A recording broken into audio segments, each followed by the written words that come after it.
If it feels like every time you try to get closer with your wife, she somehow pulls even further away, you're not imagining it. You spend time starting more conversations, apologizing, explaining yourself better, and somehow none of it seems to bring her closer. So by the end of today's video, you're going to see why you've been solving for the wrong problem the entire time. And if you turn your focus to the right issue, you can completely change the entire dynamic and pull her close to you instead of pushing her away. I don't want you watching this thinking you're stupid or weak for reacting the way that you have to her distance or hot and cold behavior. You're not. The percentage of my coaching clients that have all done the same thing is very high. Not to mention, I've made the same mistake many times in my love life.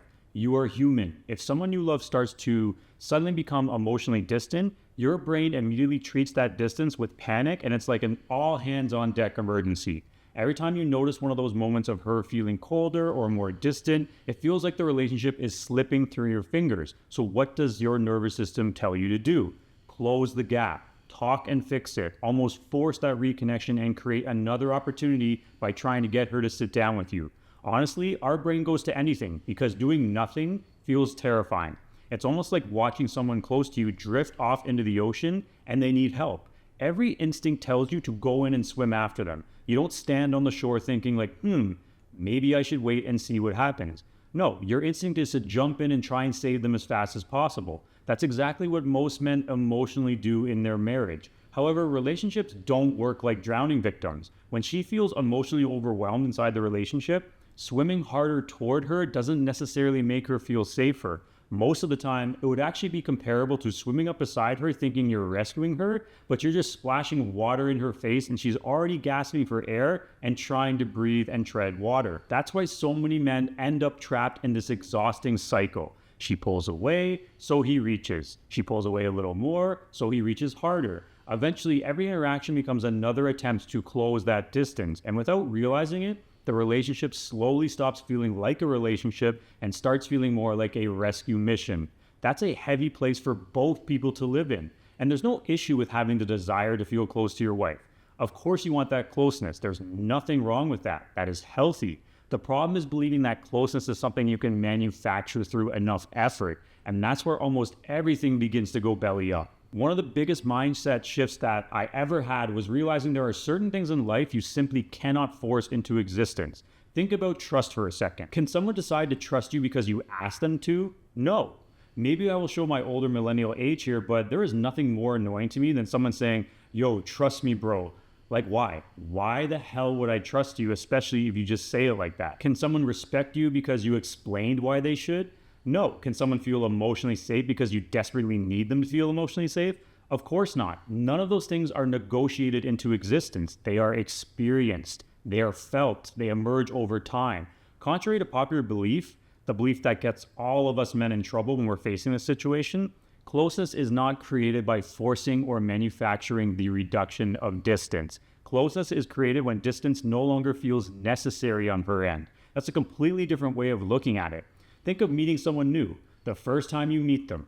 Most likely, you're not going to immediately tell them your deepest fears and unload your entire emotional life story on them. You're not going to ask them to promise they'll never leave you or stop talking to you ever. Why? Because closeness grows naturally. Every interaction either builds a little more trust or it doesn't.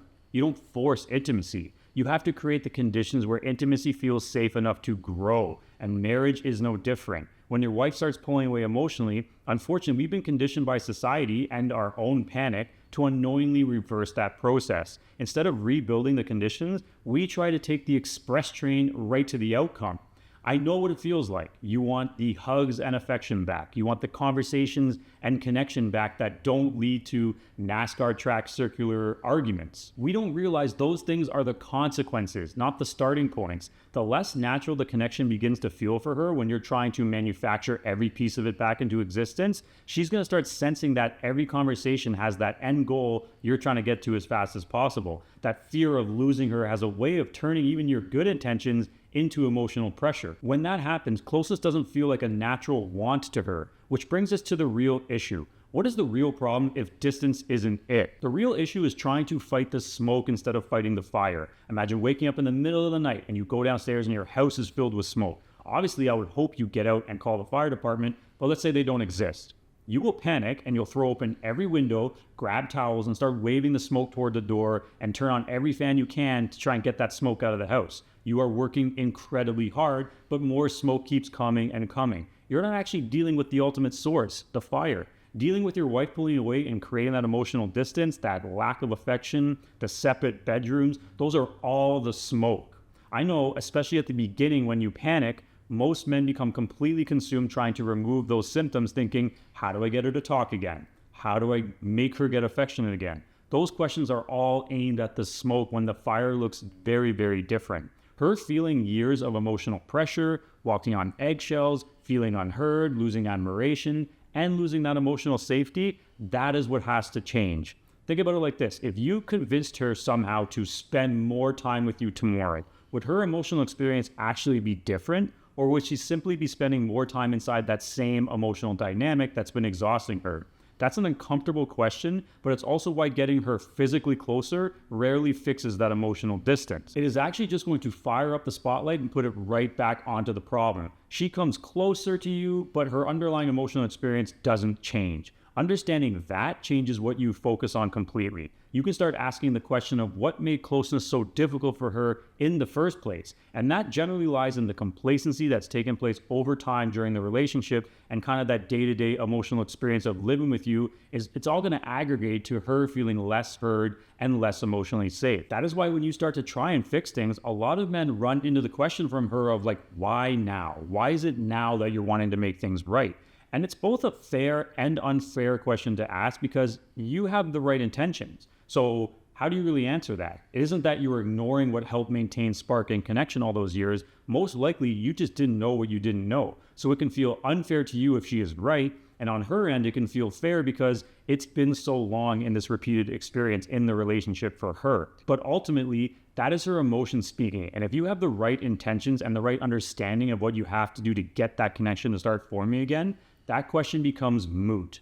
So let's talk about the things you have to start doing if you want to build that connection with her again. The best way that I can put this that works is to stop chasing moments. You don't have to be frustrated thinking you have to be this perfect man who knows every right word to say in every moment. It all starts with getting out of the mindset of trying to make every single interaction the one. You stop living from emotional scoreboard to emotional scoreboard, racking up the interactions, wondering if you're winning her connection back. Instead, you have to become remarkably consistent first and not collapse if she goes hot and cold. Your wife has probably experienced months or maybe years of reacting to your reaction.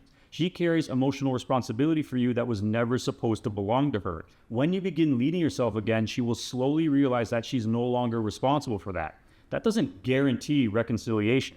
Nothing can actually do that. But what starting to lead yourself does is remove one of the biggest, if not the biggest, emotional burden that your relationship has quietly developed. And that's where genuine attraction is given the space to grow again. So I will leave you with something practical that you can start to do. Tomorrow morning, don't wake up asking, how do I get my wife closer today? Ask yourself, how do I make being around me feel emotionally lighter than it did yesterday?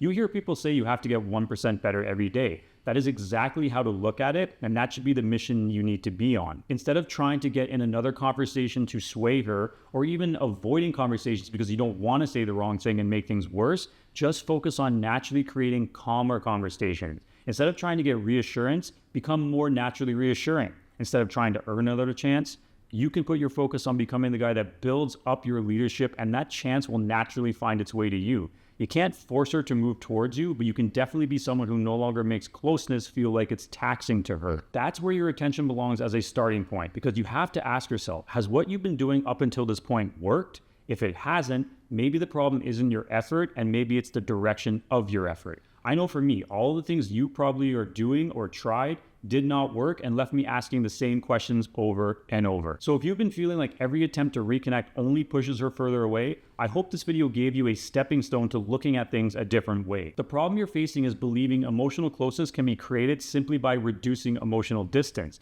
But the real transformation that works isn't measured by that one conversation. It is about growth into the guy who consistently presents a different emotional experience for her that is genuine. That's what leadership looks like. So if you want to see the blueprint to put you on the path that can start bringing her closer to you again, go watch my free relationship rebuild masterclass that's linked in the description and pinned comment below.